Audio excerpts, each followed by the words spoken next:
Como podéis ver en las imágenes, hoy vamos a hablar de pirámides, momias y faraones. Hoy vamos a viajar al antiguo Egipto. Egipto es un país que hoy en día todavía existe, situado en la parte noreste de África. Pero lo que llamamos Antiguo Egipto era una civilización que empezó hace más de 5.000 años y que duró aproximadamente 3.000. El origen del Antiguo Egipto comienza con el faraón Narmer, también conocido como el Rey Escorpión, que en el año 3200 a.C. fundó este país a orillas del Nilo. El Nilo es el río más grande de África y era lo más importante que había para los antiguos egipcios, ya que dependían de su agua para poder vivir. En sus orillas desarrollaron toda su civilización y en ellas crecieron todas sus ciudades.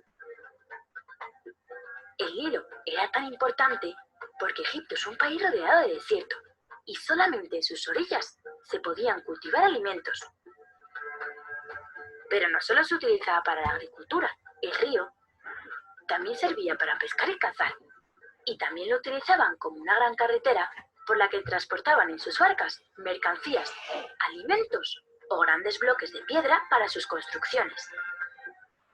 Por todo esto, el Nilo era considerado un dios. De hecho, los antiguos egipcios tenían cientos de dioses. Algunos tenían cuerpo de persona y cabeza de animal, como la diosa Bastet, que tenía cabeza de leona, o el dios Anubis, que tenía cabeza de chacal. Aunque el más importante de todos fue Ra, el dios del sol, que tenía cabeza de halcón. Los faraones eran los reyes en el antiguo Egipto. En 3000 años de historia hubo muchísimos faraones, pero el más famoso fue Tutankamón. Los antiguos egipcios creían en la vida después de la muerte, y por eso eran enterrados con muchas de sus cosas, muebles, jarrones, ropas e incluso comida. Creían que así las podrían usar en la otra vida. Los faraones, al ser los más poderosos, querían tener las mejores tumbas, y lo consiguieron. Estas impresionantes pirámides fueron construidas como tumbas para los faraones. En su interior hay túneles, cámaras y pasadizos secretos. Cuando morían, los cuerpos de los faraones y de algunos nobles eran momificados para conservarlos después de la muerte. Esas son las famosas momias. Las momias se metían en sarcófagos, ataúdes lujosos que estaban cubiertos de bonitos dibujos y jeroglíficos. Los jeroglíficos eran las misteriosas escrituras egipcias. El significado de los jeroglíficos fue un misterio durante milenios. Pero hoy, gracias al trabajo de muchos arqueólogos, sabemos traducirlos y podemos entender. Hoy vamos a conocer una de las primeras y más importantes civilizaciones de la humanidad. Hoy vamos a conocer Mesopotamia. La palabra Mesopotamia, en griego, significa entre dos ríos. Y a esta civilización se le llamó así por eso, porque estaba situada entre los ríos Tigris y Éufrates. En esas fértiles tierras surgieron 4000 años antes de Cristo las primeras ciudades-estado de la humanidad, siendo las más conocidas Ur, Uruk y Lagash. Estas primeras ciudades-estado eran independientes unas de las otras. Para protegerse estaban rodeadas de una gran muralla, y en el centro de la ciudad construían el Zigurat, un templo donde vivían los sacerdotes, y desde donde controlaban el comercio, las cosechas y los impuestos. El sacerdote supremo tenía el poder político y religioso de la ciudad. En estas ciudades se extendían campos de cultivos atravesados por canales de riego que aprovechaban el agua de los ríos. Con ella regaban los cultivos y daban de beber a los animales. La mayoría de los habitantes eran agricultores y pastores, aunque también había artesanos que vendían sus productos en los mercados. Con tanto bienestar, las ciudades fueron creciendo y los conflictos entre ellas por la propiedad de las tierras empezaron. Estas guerras hicieron que surgieran jefes militares, que poco a poco se convirtieron en monarcas, en reyes. Entre los años 3000 y 1000 a.C., las tierras de Mesopotamia fueron dominadas por diversos pueblos o ciudades. El primero fue el reino de Akkad, luego el imperio babilónico, después el imperio asirio y por último el imperio persa. Ya hemos conocido un poco de la historia de Mesopotamia, pero ¿sabéis por qué ha sido tan importante esta civilización para la humanidad? Pues por varias razones. La primera es porque fue Mesopotamia donde hacia el año 3500 a.C. surgió la escritura. Al principio lo hacían con sencillos dibujos llamados pictogramas. Aquí podéis ver varios.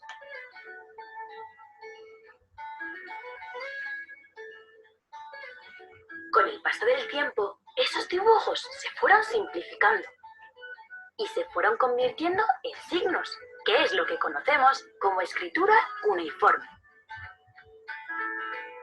Esta escritura, como podéis ver en las imágenes, se realizaba con un punzón de madera sobre tablillas de arcilla. Otra de las grandes aportaciones de Mesopotamia fue su arte. En arquitectura crearon el arco y la bóveda, con los que consiguieron construir templos y palacios magníficos. Para decorar las paredes y las puertas de esos templos utilizaron relieves como este, donde el rey asirio, Asurbanipal, está cazando leones. Por cierto, y antes de despedirme, ¿qué país es hoy en día Mesopotamia? Pues es Irak. Aquí podéis verlo. En el imaginario de todo imperio anida la fantasía de ser el centro del mundo. También el imperio chino creyó serlo. La vasta extensión de territorio que sus fronteras albergaron pareció justificar tal pretensión. En el llamado Zhongguo, o sea, Reino del Centro, como se autodenominó el imperio, se dieron cita a los más diversos climas, las orografías más contrastadas, los pueblos y las culturas más variadas y las creencias más diferentes. Sin embargo, entre tantas contradicciones, China logró plasmar una identidad que resulta inconfundible desde los tiempos inmemoriales hasta la actualidad. A través de los milenios de existencia, los grandes conflictos internos y los incontables acosos exteriores no lograron acabar con ella. Cuando el todopoderoso Occidente, llevado por sus apetencias, se asomó al enigmático mundo de Oriente, advirtió que China era mucho más que todo lo imaginado. A los mismos viajeros europeos, como el legendario Marco Polo, no les alcanzaron las páginas de sus libros ni el tiempo restante de sus vidas para terminar de narrar todas las maravillas que habían visto. No solo regresaron con un cúmulo de historias fantásticas, casi mitológicas, cuentos chinos, como aún se dice, sino con objetos que por ser grandes inventos acabaron modificando formas ancestrales de vida cotidiana, desde la brújula hasta la pólvora, desde el papel hasta la porcelana, desde el paraguas hasta los fósforos, la carretilla, los fuegos de artificio, los cometas y una larga serie de pequeños pero notables y decisivos aportes. Lamentablemente estos viajeros tan ávidos de novedades no trajeron de China la sabiduría del Tao, síntesis de filosofía y religión, que empeñada en demostrar que el triunfo como uno implica la destrucción del otro, enseña que dos fuerzas aparentemente opuestas forman parte de una única naturaleza.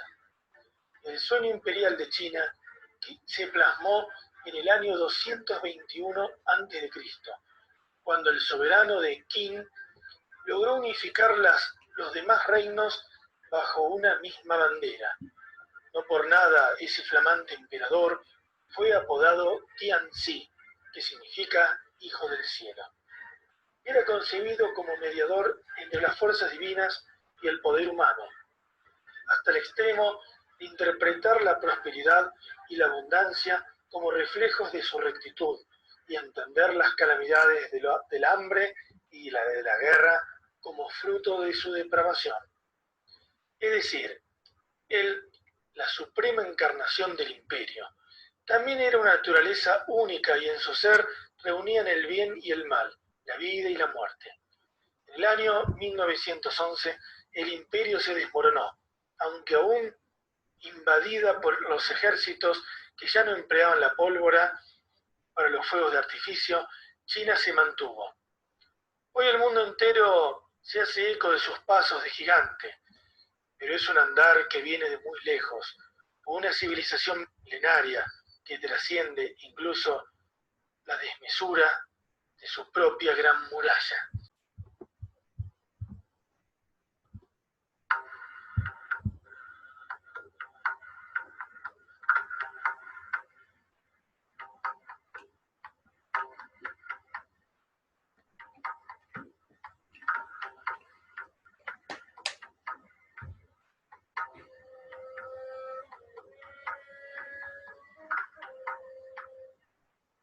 Entre los años del 2500 y 1500 a.C., floreció la civilización del Valle del Indo, en lo que hoy es el norte de la India, Pakistán y sur de Afganistán.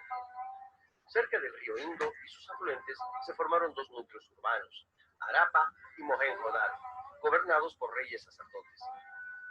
Estos espacios citadinos fueron embellecidos con palacios, casas de ladrillo con varias habitaciones y baños al aire libre con caños y desagües. Cultivaban el trigo, cebada, dátil y melón. Criaron animales domésticos como el asno, buey, cebú, búfalos de agua y entrenaron a los elefantes. No conocían al caballo. Los que no se dedicaban a la agricultura o ganadería eran tejedores, ceramistas, talladores y comerciantes. Hacia el 1300 a.C. fueron invadidos por los arios, quienes destruyeron las metrópolis. La población fue desplazada hacia el sur y durante los siguientes 1000 años se combinaron las creencias religiosas y costumbres de los nativos con las de los arios. La sociedad se estratificó en castas, vigentes hasta nuestros días. Las principales obras épico-mitológicas son el Mahabharata y el Ramayana, escritas en lengua sánscrita. Para el 600 a.C., las leyes y enseñanzas se plasmaron en himnos sagrados y poemas religioso-filosóficos llamados Vedas. En el 321 a.C., el guerrero Chandragupta fundó la dinastía Maurya en el reino de Magadha, y con ella se instauró el primer imperio hindú. Con el poder de su ejército, logró controlar el norte y centro de la India. Sus soldados, montados en elefantes, luchaban con lanzas, arcos y flechas. Durante el Tercer Imperio, alrededor del 262 a.C., el rey Asoka utilizó el budismo para consolidar su mandato. En pilares se tallaron las nuevas leyes basadas en esta religión. En los siglos posteriores, este territorio sufrió sucesivas invasiones de pueblos asiáticos. La civilización del Valle del Indo mantuvo intercambio comercial con sus contemporáneos de Egipto y Mesopotamia. A tierras del antiguo Medio Oriente exportaba trigo, textiles, peines de marfil, maderas preciosas, perlas y monos. Esta civilización tenía un sistema de escritura basado en signos grabados en sellos de barro cocidos o piedras lisas, mismos que no han podido ser descifrados. Por ello, no se tienen más conocimientos sobre esta enigmática cultura que sin duda tiene muchas historias por compartir.